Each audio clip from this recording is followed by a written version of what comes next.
Hello everyone, this is Dr. Shaheen.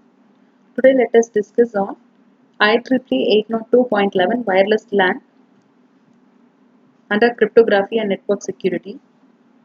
In 1990, the IEEE 802 committee formed a new working group referred as IEEE 802.11 with a charter to develop a protocol and transmission specifications for wireless LANs. Wi-Fi Alliance. The first 802.11 standard was 802.11b. But problem of products from different vendors will successfully interoperate. So as a solution, Wireless Ethernet Compatibility Alliance, that is WECA, and Industry Consortium was formed in 1999. This organization, renamed Wi-Fi, that is Wireless Fidelity Alliance, created a test suite to certify interoperability for 802.11b products. Wi-Fi certification has been extended to 802.11g products, and the Wi-Fi Alliance has also developed a certification process for 802.11a products called Wi-Fi number 5, and Wi-Fi Alliance has developed certification procedures for IEEE 802.11 security standards referred as Wi-Fi Protected Access, that is WPA. Thus, the WPA2 incorporates all of the features of the IEEE 802.11i, that is Wireless LAN Security Specification. Before we start this IEEE 802 architecture, let us go through some terminologies used here. First is AP, that is access point. Any entity that has station functionality and provides access to the distribution system via the wireless medium for associated stations are referred as access point. Basic service set. A BSS is a set of stations controlled by a single coordination function. Coordination function means it is a logical function that determines when a station operating within a BSS is permitted to transmit and may be able to receive some PDUs. Next, coming to distribution system. A DS is a system that is used to interconnect set of BSS and integrated LANs to create an ESS. ESS is Extended Service Set, which is a set of one or more interconnected BSS and integrated LANs that appear as a single BSS to the LLC layer at any station associated with one of these BSS. MAC Protocol Data Unit. The unit of data exchanged between two peer MAC entities using the services of the physical layer. MAC Service Data Unit, that is MSDU. The information that is delivered as a unit between MAC users. A station is any device that contains an IEEE 802.11 conformant MAC and physical layer. So in this protocol architecture, the media access control functionality is very important, and on transmission it assembles the data into a frame that is known as MAC Protocol Data Unit MPDU with address and error reduction fields. On reception, it will disassemble the frames and perform address recognition and error reduction. So it governs the access to the LAN transmission medium. So this will contain following fields like MAC control, destination MAC address, source MAC address, MAC service data unit and CRC. So MAC control is a field that contains any protocol control information needed for functioning of the MAC protocol. So inside this MAC, for example, a priority level could be indicated here. Next, destination MAC address. The destination physical address on the LAN for this MPDU is referred as destination MAC address. The source physical address for this LAN and this MPDU is referred as source MAC address. The data from the next higher layer is the MAC service data unit. CRC is the cyclic redundancy check field. So coming to the network components and architecture of IEEE 802.11. The smallest building block of a wireless LAN is the BSS, basic service set. So a BSS may be isolated or it may connect to a backbone, that is distribution system, through an access point. So the AP functions as a bridge and a relay point here. In a BSS, clients stations do not communicate directly with one another. So they communicate only through this AP. When all these stations in the BSS are mobile stations that communicate directly with one another, that is not using this AP, and if they are not connected, then that BSS is referred as independent BSS, that is IBSS. So an IBSS is typically, we can refer them as ad hoc network. In an IBSS, the stations all communicate directly and no AP is involved. So it is possible for two BSS to overlap geographically so that a single station could participate in more than one BSS. Furthermore, the association between a station and a BSS is dynamic here. So stations may turn off, come within range and go out of range. These are certain drawbacks with ad hoc network. An extended service set, that is ESS, consists of two or more basic service sets interconnected by a distributed system. So the extended service set appears as a single logical LAN to the logical link control LLC level.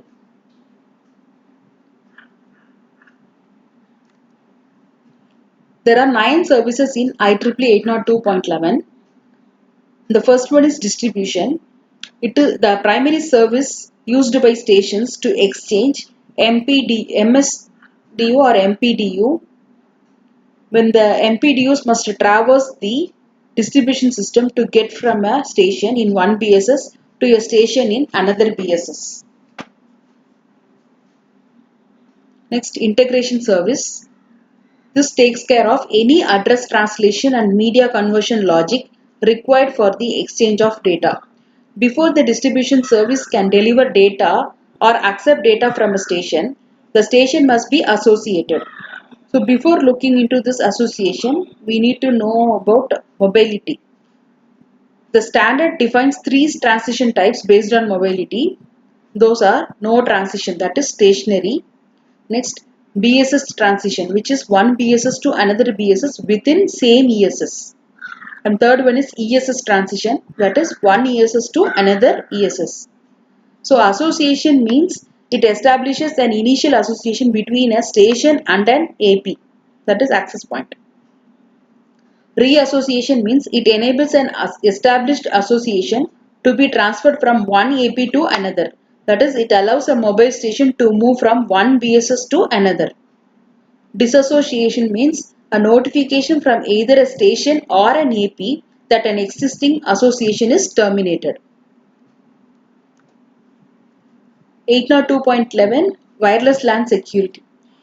So in this, two characteristics are there for a wired LAN that are not inherent to a wireless LAN. Those are, in order to transmit over a wired LAN, a station must be physically connected to the LAN. And second one, in order to receive a transmission from a station that is part of a wired LAN, the receiving station must also be attached to the wired LAN. So there are some differences between this wired and wireless LANs that suggest the increased need for robust security services and mechanism for wireless LAN. So to overcome these difficulties, WEP algorithm, that is wired equivalent privacy algorithm, was provided with these security features, which includes privacy and authentication. Still there was weak privacy, so the solution for that was Wi-Fi protected access, which is WPA as a Wi-Fi standard according to 802.11i standard. The final form was referred as Robust Security Network, RSN. The Wi-Fi Alliance certifies vendors in compliance with full form of 802.11i specification under this WPA2 program.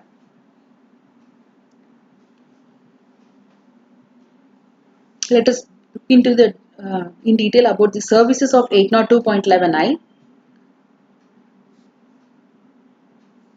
The major services are authentication, access control, and privacy with message integrity. So authentication is a protocol that is used to define an exchange between a user and an authentication server that provides mutual authentication and generates temporary keys that can be used between the client and the access point over this wireless link. So access control is the function that enforces the use of authentication function and routes the message properly and facilitates key exchange. So it can work with a variety of authentication protocols and privacy with message integrity. In this service, the MAC level data, for example LLC, PDU, are encrypted along with the message integrity code that ensures that the data have not been altered. So let us see the protocols and elements of 802.11. The operation of an 802.11 IRSN has following possibilities. Actually, it has four cases. In the first case, two wireless stations in the same BSS communicating via the access point for that BSS. Second case, two wireless stations, that is STAs, in the same ad hoc IBSS communicating directly with each other.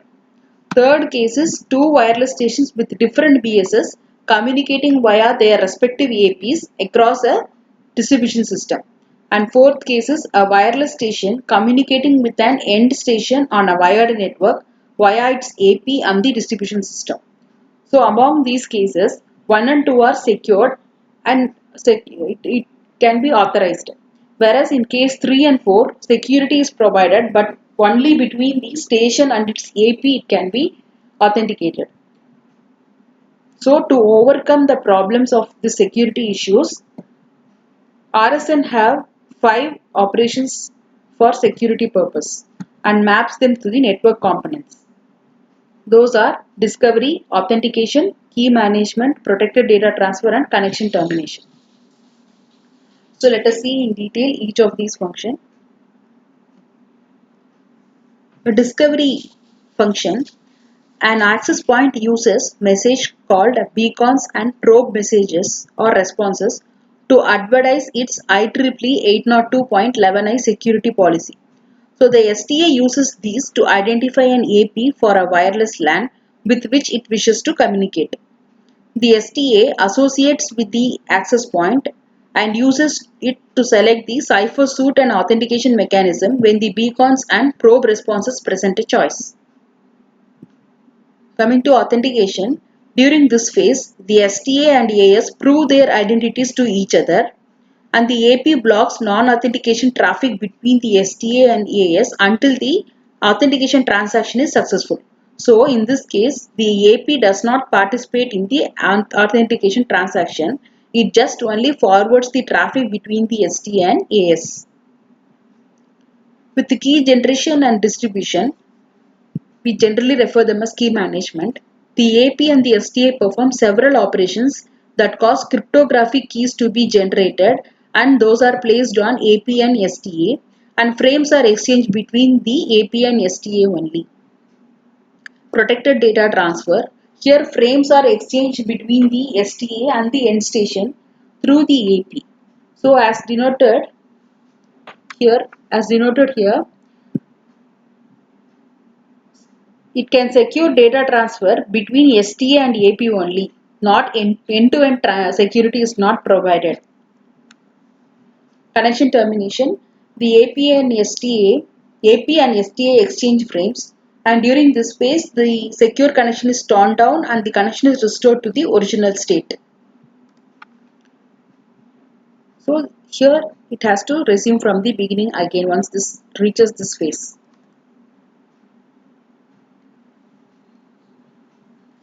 The purpose of this discovery phase is for an STA and an AP to recognize each other and they will agree on set of security capabilities and it establishes an association for future communication with the same security capabilities. So next time again when the transaction takes place between these two, it need not authenticate. With the previous authentication capabilities, they can proceed further once it is recognized. So the security capabilities includes confidentiality and MPDU integrity protocols for protecting unicast traffic. We refer here as unicast traffic because traffic is only between STA and AP. and certain authentication methods are used with cryptographic key management approach. So the options for confidentiality and integrity cipher suit are the WEP protocol algorithm with either a 40-bit or a 104-bit key with a backward capability with older IEEE 802.11 implementations are used. So they have vendor specific methods. An authentication and key management suite, here AP and STA perform mutual authentication, the means for deriving a root key from which other keys may be generated. So the possible AKM suites can be IEEE 802.1x. Here we have a pre-shared key. That is, no explicit authentication takes place and mutual authentication is implied only if the STA and AP share a secret unique key. This is also a vendor specific method. Then MPDU exchange.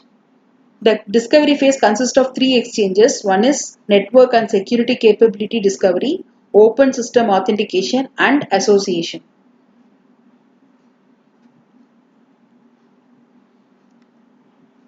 So in the authentication phase, the authentication is designed to only allow authorized stations to use the network and provide STA with assurance that it is communicating with the legitimate network. So in IEEE 802.1x access control approach, the 802.11i makes use of another standard that was designed to provide access control functions for LANs, which is referred as port-based network access control, and it is named as 802.1x. The authentication protocol used here is Extensible Authentication Protocol. IEEE 802.1x uses the terms supplicant, that is wireless station, authenticator AP and authentication server as a separate device on a wired side of the network. Here the MPDU exchange takes place. First it connects to the AS. The STA sends a request to its AP, the one with which it has an association, for connection to the authentication server. Then the access point acknowledges this request and sends an access request to the server. Then EAP exchange takes place. This exchange authenticates the STA and AS to each other, and a number of alternate exchanges are possible here. Secure key delivery. Once authentication is established, the AS generates a master session key, that is MSK, which is also known as AAA key, authentication, authorization and accounting key.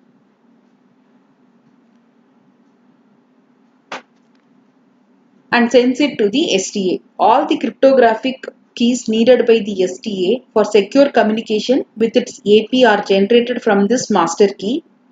And IEEE 802.11i does not prescribe a method for secure delivery of the MSK, but it relies on this EAP. So whatever method is used, it involves the transmission of an MPDU containing the encrypted MSK from the authentication server only through the AP to the authentication server. In this EAP exchange, the message flow between STA and AP employs the EAP over LAN protocol, that is EAPOL protocol. Here. And the message flow between the AP and AS uses the remote authentication dial-in user service protocol, that is RADIUS. So the EAP exchange begins with the AP issuing an EAP request identity frame to the STA. The STA replies with an EAP frame, that is response identity frame, which the AP receives over the uncontrolled port. The packet is then encapsulated in RADIUS over EAP and passed on to the RADIUS server as a RADIUS access request packet. Then the AAA server replies with the RADIUS access challenge packet, which is then passed on to the STA as an EAP request here. This request is of the appropriate authentication type and contains relevant challenge information. The STA formulates an EAP response message and sends it to the authentication server. The response is translated by the access point into a RADIUS access request with the response to the challenge as a data field. So this Previous two steps may be repeated multiple times depending on the EAP method that are used. And for TLS tunneling methods, it is common for authentication to require 10 to 20 round trips. The AAA server grants access with a radius access accept packet, that is, the access point issues an EAP success frame, whereas some protocols require confirmation of the EAP success inside the TLS tunnel for authenticity validation. So the controlled port is authorized and the user may begin to access the network now. There are two types of keys in key management. Pairwise keys, that is used for communication between an STA and an AP, and a group keys, that is used for multicast communication. Here we have that pairwise key and group key. So in pairwise keys, it is used for communication between a pair of devices, typically an STA and AP, beginning with a master key from which other keys are derived dynamically and is used for over a limited period of time. At the top level of the hierarchy are two possibilities, that is pre-shared key and AAA key. Pre-shared key is a secret key that is shared by AP and STA and is installed in the same way as we have used in IEEE 802.11i. The other alternative is the master session key, which is also known as MSK, as we discussed already, and it is otherwise known as AAA key here, which is generated using IEEE 802.1x protocol in the authentication phase. So the three parts of this PTK are EAP OL, that is EAP over LAN, and key confirmation key EAP OL KCK, and EAPOL KEK, that is encryption key. So these are the three parts inside this. So the first two, EAPOL and EAPOL KCK, they support the integrity and data origin authenticity of STA to access point control frames during this operation, and it performs an access control function, that is proof of possession of the PMK. An entity that possesses the PMK is authorized to use the link. Here. In this encryption key, it protects the confidentiality of keys and other data during some RSN association procedures. And last one is temporal key here.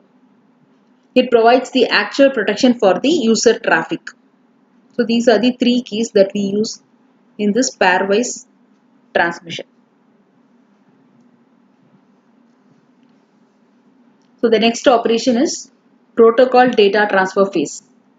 So IEEE 802.11i defines two schemes for protecting data that is transmitted in 802.11 MPDUs. One is Temporal Key Integrity Protocol, which is called as TKIP, and Counter Mode CBC MAC Protocol, CCMP. It is referred as CCMP. So, with reference to TKIP, it is designed to require only software changes to devices that are implemented with older wireless LAN security approach, that is called as WEP. So TKIP provides two services. One is message integrity and the other one is data confidentiality. Message integrity in the sense, TKIP adds the message integrity code, that is MIC, to 802.11 MAC frame after the data field. So MIC is generated by an algorithm called Michael that computes a 64-bit value using a input, the source and destination MAC address values and the data field plus key material. Coming to data confidentiality, it is provided by encrypting the MPDUs plus MIC value using RC4. Next is CCMP. This is intended for newer IEEE 802.11 devices that are equipped with hardware to support this scheme. As with TKIP, CCMP provides two services, message integrity and data confidentiality. Here, CCMP uses cipher block chaining message authentication code for message integrity, that is CBC MAC. For confidentiality, it uses CTR block cipher mode of operation with AES for encryption. The next one is IEEE 802.11i pseudo-random function. At a number of places in the IEEE 802.11i scheme, a pseudo-random function is used because, for example, it is used to generate nonces, as we have come across Kerberos and many other features. Nonces is plays an important role for authenticity, to expand pairwise keys and to generate group keys, that is GTK.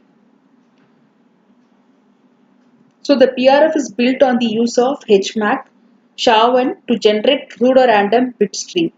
Here message, that is block of data and a key of length at least 160 bits is used and produces a 160-bit output hash value. The IEEE 802.11i PRF takes 4 parameters as inputs and produces the desired number of random bits. These are the 4 input, which are K, that is a secret key, then A is a text string specific to the application, that is, example, it can be a nonce generation or a pairwise key expansion. Then B, that is some data specific to each case. Then last one is desired number of pseudo random bits, that is length. So A, B, K and L. Usually the length will be of 384 bits. For example, for pairwise transient key for CCNP, PTK is equal to PRF, which means pairwise expansion is minimum of address and STA and maximum of address and STA, or minimum of nonce or maximum of nonce, 384. So these are the possibilities.